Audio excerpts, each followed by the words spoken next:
مستضعفين في الأرض. Guess what the angels reply and say? ألم تكن أرض الله واسعة فتهاجر فيها. Was Allah's earth not wide that you could have packed your suitcase and go search somewhere on Allah's earth where you could remain faithful to Allah? This is going to separate the men from the boys. Yes.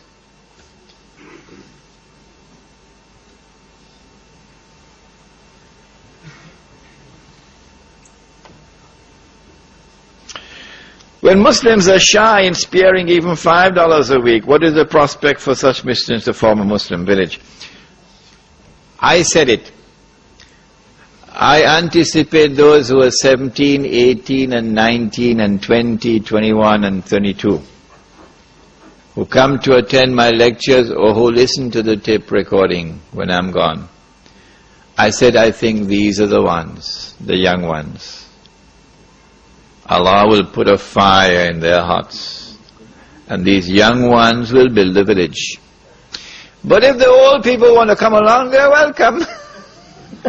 They're welcome. However, to buy the initial land, you have to find capital. So you have to find those in whose hearts Allah has put a love for the deen, and who are prepared to invest, not to give, to invest their capital. Because once the land is bought, and you got permission from municipal authorities for housing on part of the land, you can now sell house parts at a very moderate price and recover money which was invested. You're going to be selling farmlands in plots and recover money which was invested. So the money which was invested will be recovered. It's not charity.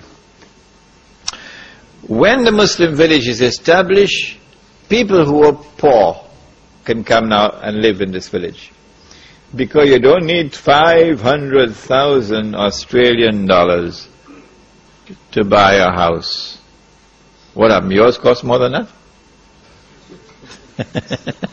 that? So you don't have to borrow money through the front door or through the back door. Because in Indonesia, I told you, the Muslim village will have bamboo houses. Beautiful bamboo houses. And when the Messenger of Allah returns, you know which one? Nabi Isa alayhi salam. And you offer him a choice. The bamboo house or the $500,000 house. Guess which one he's going to choose.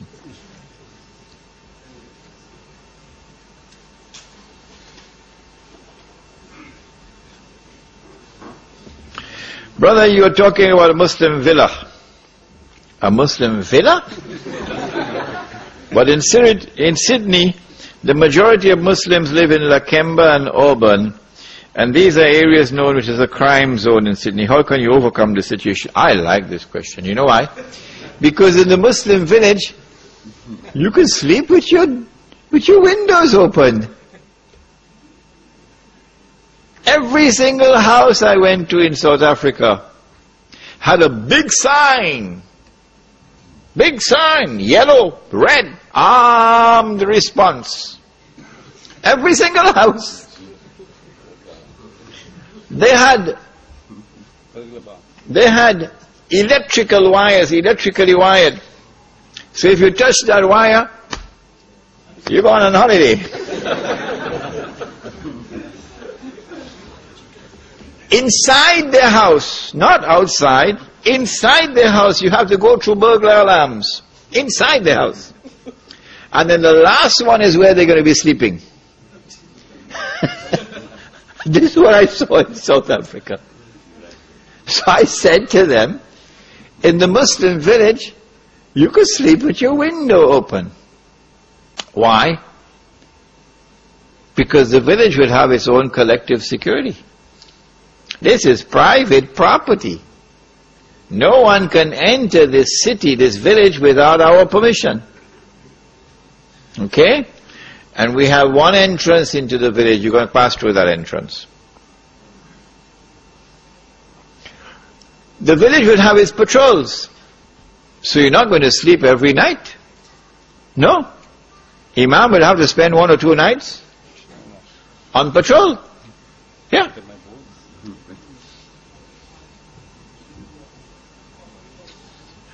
And so the collective security of the village, number 1.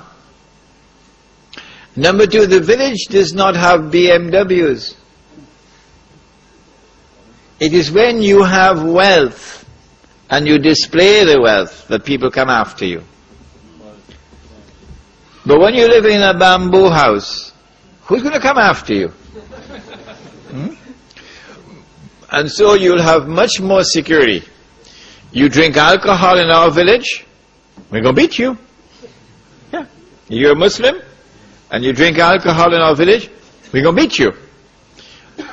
Take all your shoes, take your shirt and wrap it up and beat him, because it's going to be a public disgrace for him.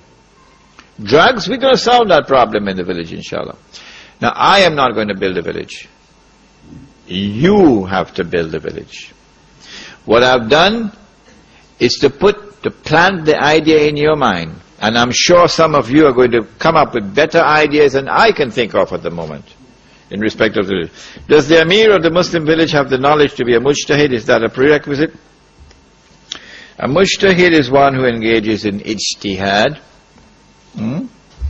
When ijtihad takes place, whoever it is who performs the ijtihad, and now even the President of the United States, even the President of the United States is engaged in ijtihad, and the government of Australia and the government of Singapore, engage in ijtihad, because they're giving us new versions of Islam.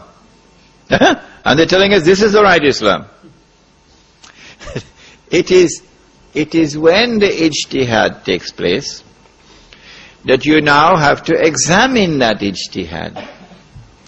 And it must gain ijma'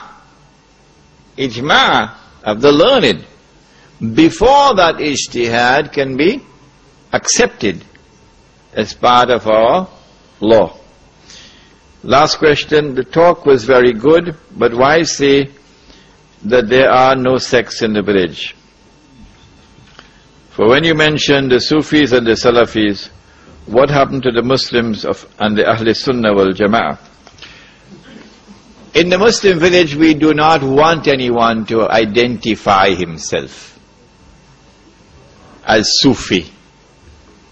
We say keep that in your private life. Insofar as the public life is concerned, you don't belong to any sect.